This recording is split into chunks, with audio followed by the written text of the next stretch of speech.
These are my UFC hot take. Let's start off with the first one. Conor McGregor versus Max Holloway is a dud. I'm happy Conor McGregor's returning. I'm happy for Max Holloway that he gets a red panty night. I think Max Holloway is going to win this. That being said, I don't care for this fight. I don't need a rematch between these two. I wasn't craving one. I think this might be the second worst option here. I think Roofy would have been better. I think Paddy Pimblett might have been worse, but even then, like a rematch, I already saw the first fight. Yeah, it was a couple years. It was 10 years ago. Shit, how long was it?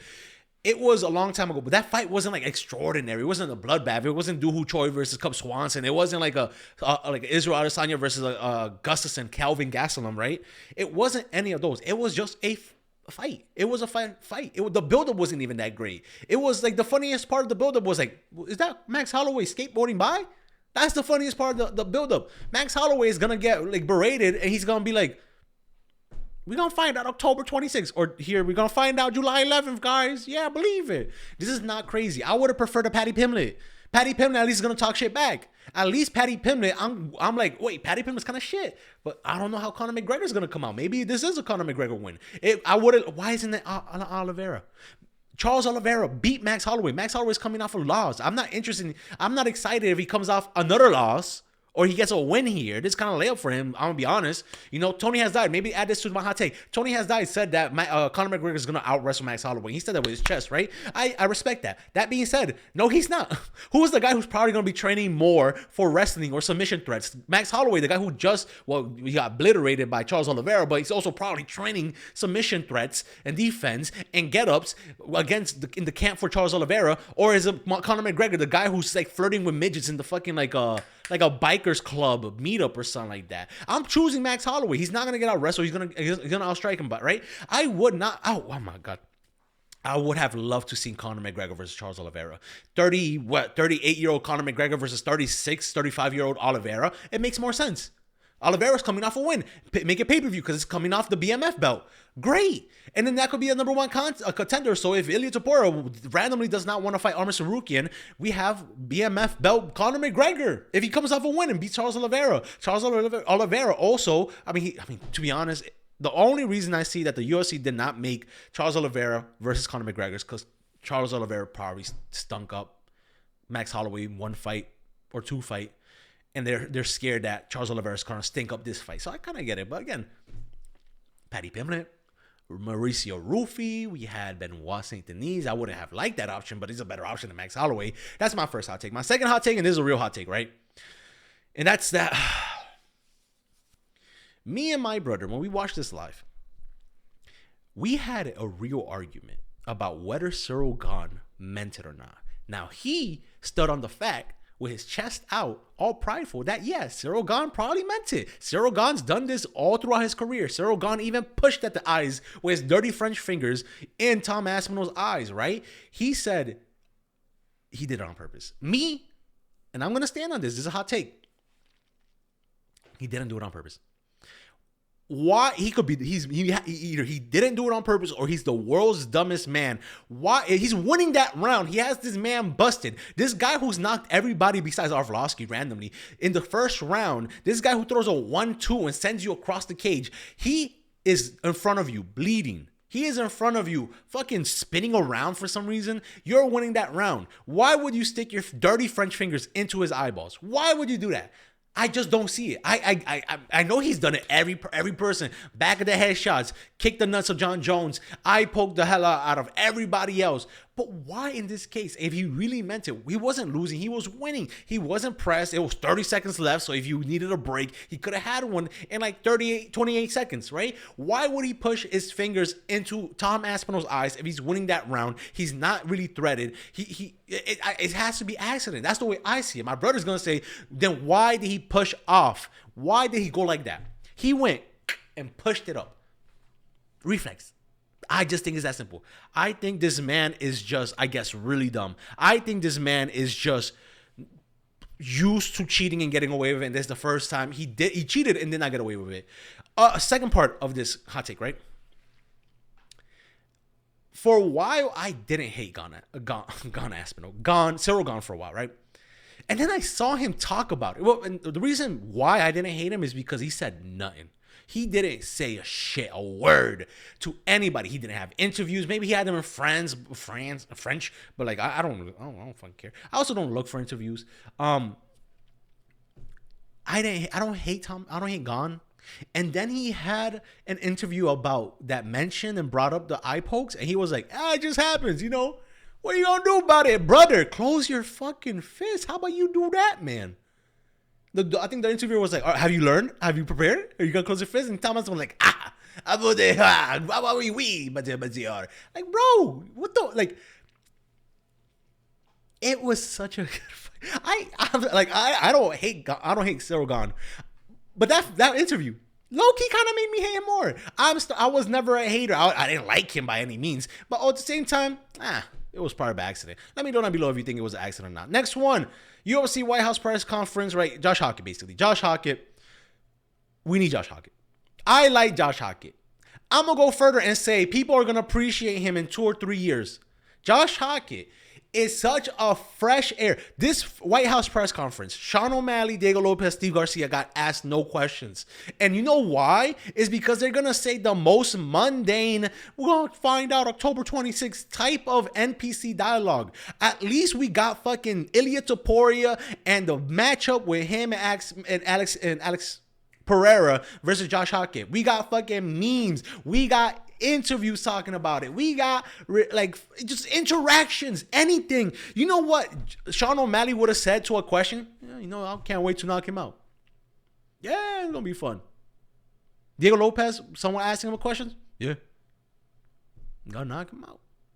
Steve Garcia, yeah, I'm gonna try to knock him out. Yeah, I'd love to do it in front of the Epstein list. Josh Hockett went out there and he's building up such a hatred to himself. Hate him or like him. And that's another thing that people, oh my God, so much hatred towards him.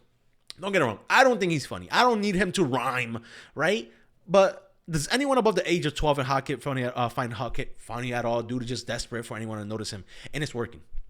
And I could appreciate that fact that it's working. I could appreciate the fact that there's someone to laugh at, someone to, cheer. If Josh Hockett gets knocked out by Derek Lewis, there's a difference between Derek Lewis knocking out a blob and knocking out a bashful, hating, weird, cringy, double entendre, rhyme, spit bars, you don't meet your wife from Miami type dude. There's a difference between beating a can and beating a dude who everybody wants to see get knocked out. That's interest. That's hype. Now Derek Lewis is, paraded like Spider-Man after, like in the train, like, oh, don't touch him. He's, he's a hero. He's one of us. What type of shit? Like, it's adding stakes to it.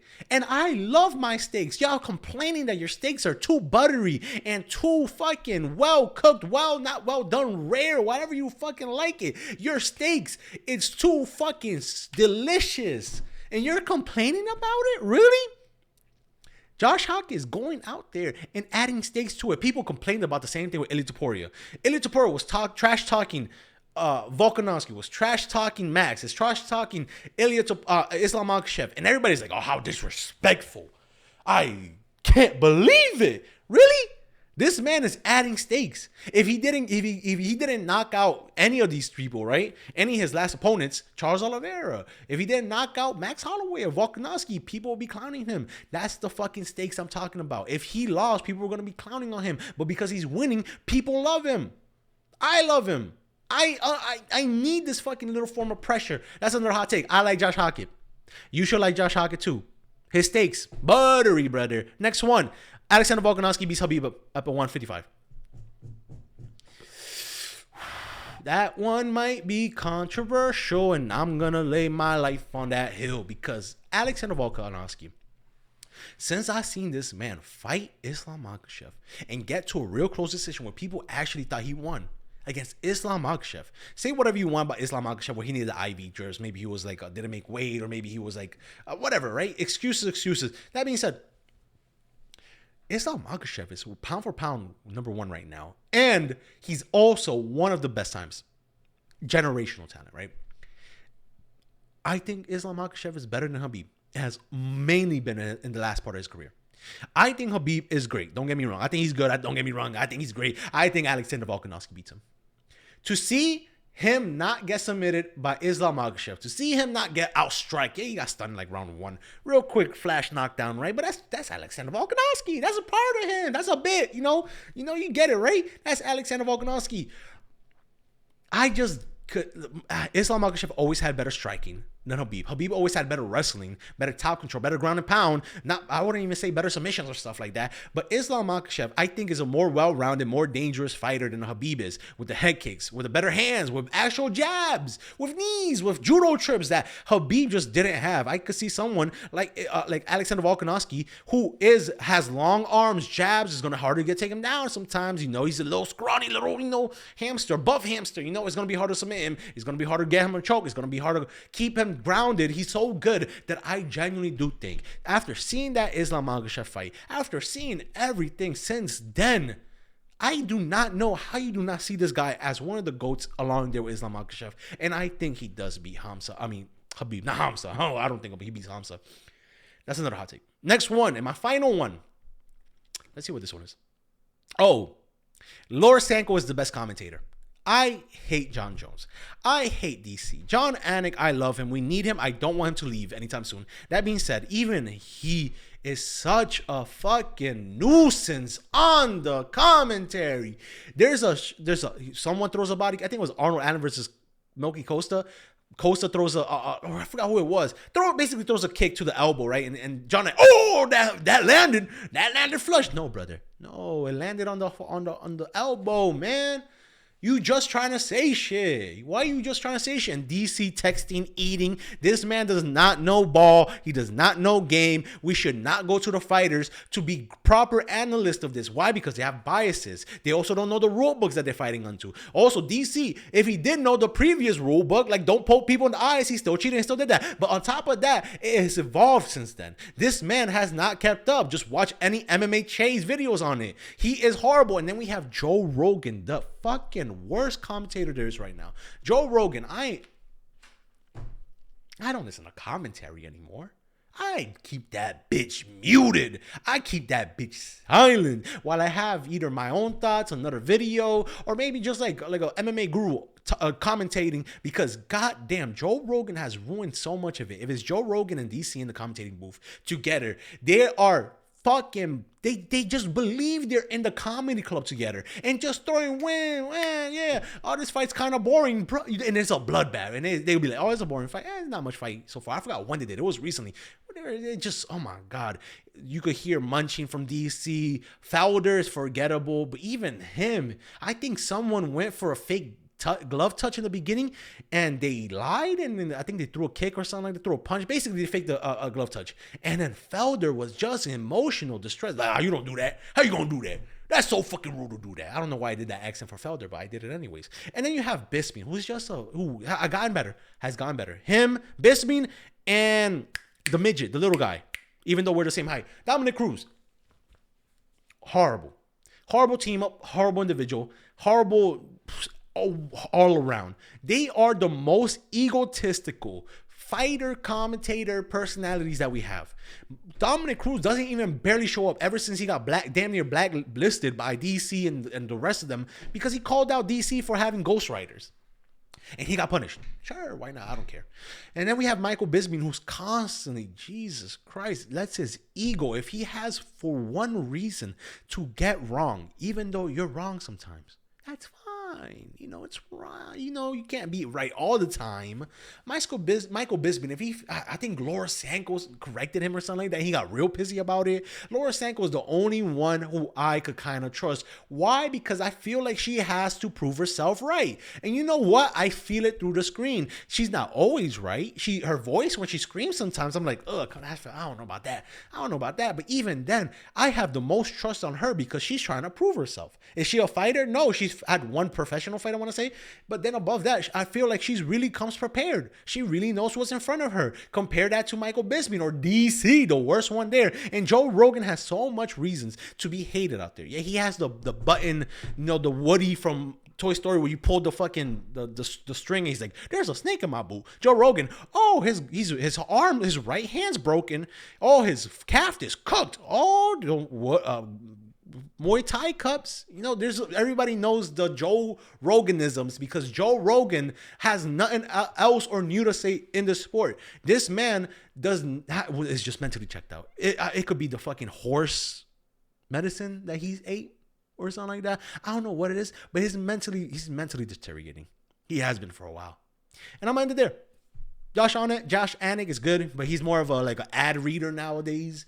Buffer leaves, I'm leaving too. Hallelujah. Like and subscribe. See you guys tomorrow. Let me know your hot takes. Let me know if my hot takes are out of pocket. Do you like Gon? I starting to hate him more and more every day. Let me know why you hate him too. Besides that, bye guys. Be good out there. See you tomorrow. Bye.